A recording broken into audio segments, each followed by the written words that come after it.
Hey guys, Zomfox here. Now, I said a couple of videos ago that I had one being planned. That was definitely controversial, and as you can see, it is my opinion on why Jim Kelly should not be in the Pro Football Hall of Fame. Now, I recently just did make a video about why the Pro Football Hall of Fame shouldn't even be called the Pro Football Hall of Fame, since it doesn't actually count for pro football.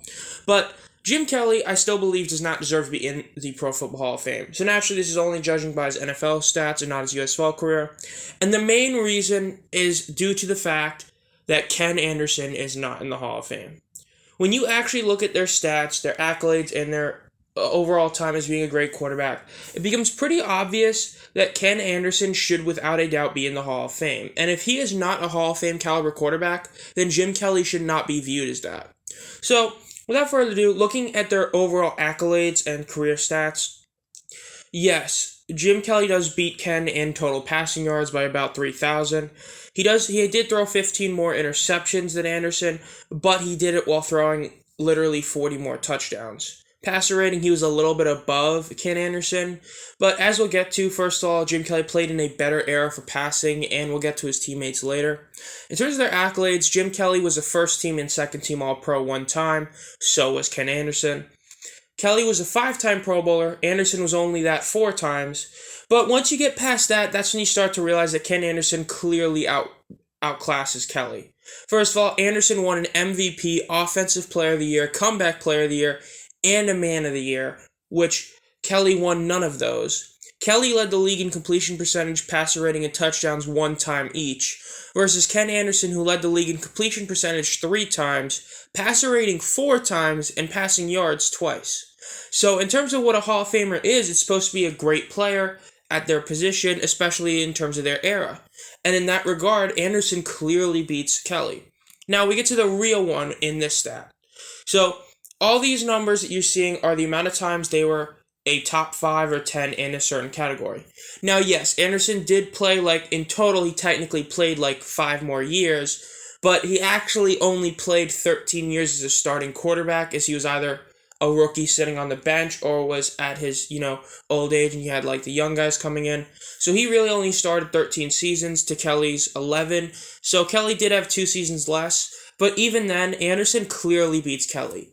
In top 5 passing yards, Anderson was top 5 times to Kelly's 3.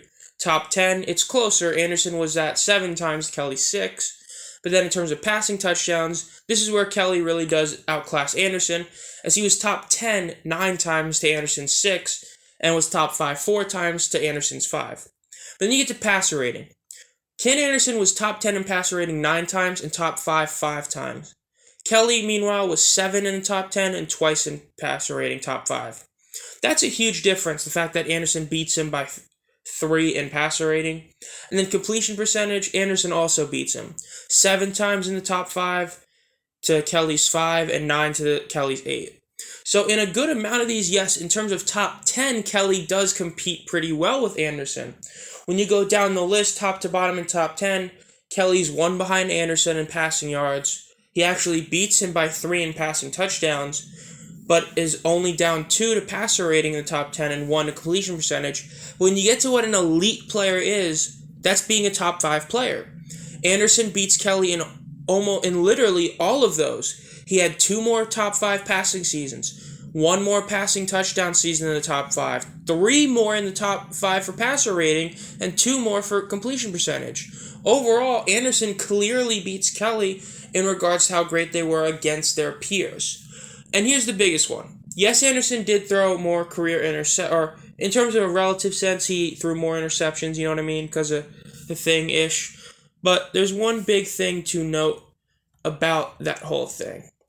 So, Anderson in his career played with 2 Hall of Famers. He played with Charlie Joiner for about 4 years and Anthony Munoz in terms of starter for about 4 years, or about 5 years. Anthony Munoz, greatest tackle ever. Charlie Joiner, excellent receiver. But compare that to Jim Kelly. Jim Kelly played 4 years with James Lofton. He played literally his almost whole career with Thurman Thomas, minus his first couple of years. He literally played his whole career with Andre Reed. And he played his whole career with Bruce Smith, which I know doesn't help him offensively, but does help his team success. as he had a Hall of Fame coach, GM, and owner during like his almost whole tenure there. That's insane. I mean, really, that's insane. Can you think about that? Just how obscene that is, that he had all that talent around him. So yes, he should have better stats than Anderson, especially in regards to his peers in competition, but he doesn't, which is insane. Now, the only argument that people can really give to Kelly is playoff success. In terms of playoff success, he went to the Super Bowl 4 times historically. He went to the conference title game 1 other time, and then went to the playoffs 3 other times, versus Anderson, who only got to the Super Bowl once, and only got to the divisional twice and wildcard once, which, yes, I do see that as an argument, but considering the fact that the Bengals were a much worse team overall than Jim Kelly, it seems that overall, Anderson is getting pretty screwed over when compared to Jim Kelly. I mean, those Bills teams were excellent. You had multiple guys who were very good players. I mean, Steve Tasker was one of the best gunners of all time. Arguably, some people think he should be in the Hall of Fame. Kent Hull was a great center or a great lineman for him. But then you look at the Bengals and you're like, who do they have? Like, really?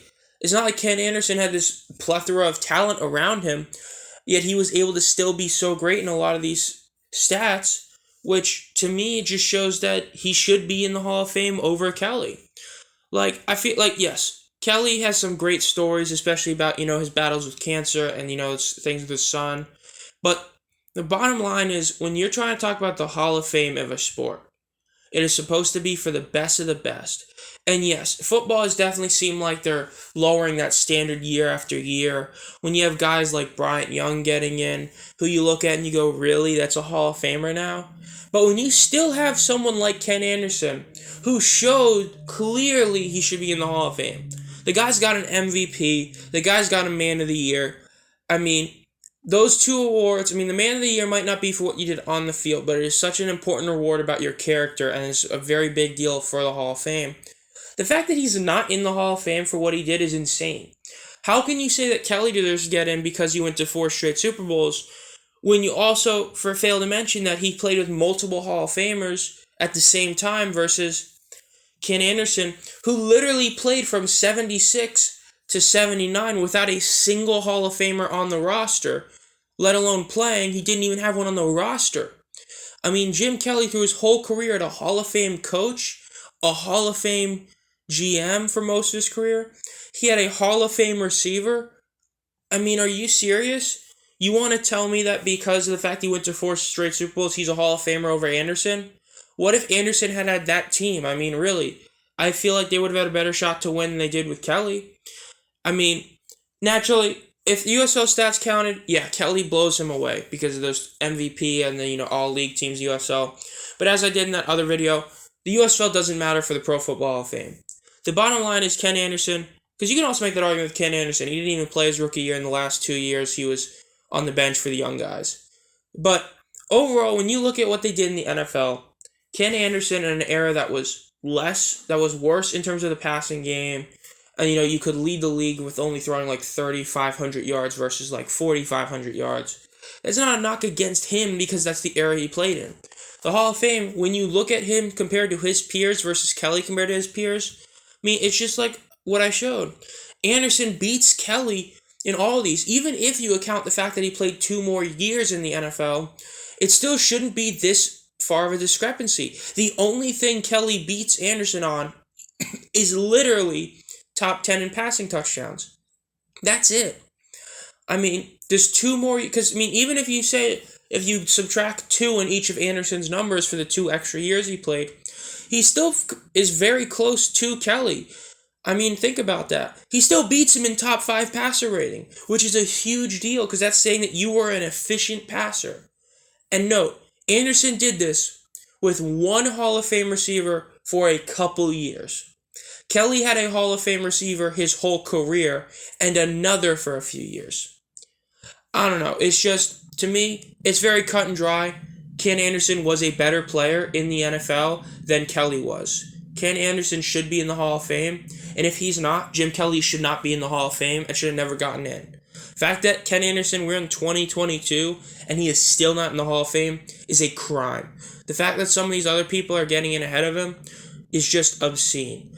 Like, look, Tony Baselli was excellent when he was playing. He only played a couple years because of injuries. Bryant Young. Really? Bryant Young's a Hall of Famer? Stop the cap. You telling me that Drew Pearson's a Hall of Famer above Ken Anderson? Stop. There's no way. Ken Anderson should be a Hall of Famer. I don't really see there's any argument against it.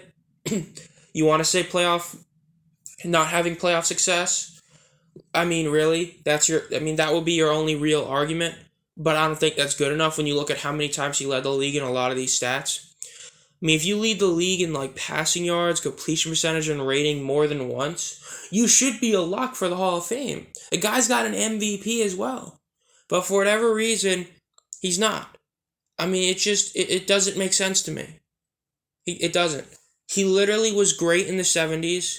He was a Man of the Year, an All-Pro, led the league in stats in the 70s, was a Pro Bowler in the 70s, and then in the 80s he was an MVP, Offensive Player of the Year. It's just, I don't know. It really is insane to me to see that, but I guess it's just how it is. But let me know if you guys agree down in the comments below. This has been ZomFox. If you enjoy this content, want my notifications, upload any more videos, subscribe and hit the bell, and as always, have a great night.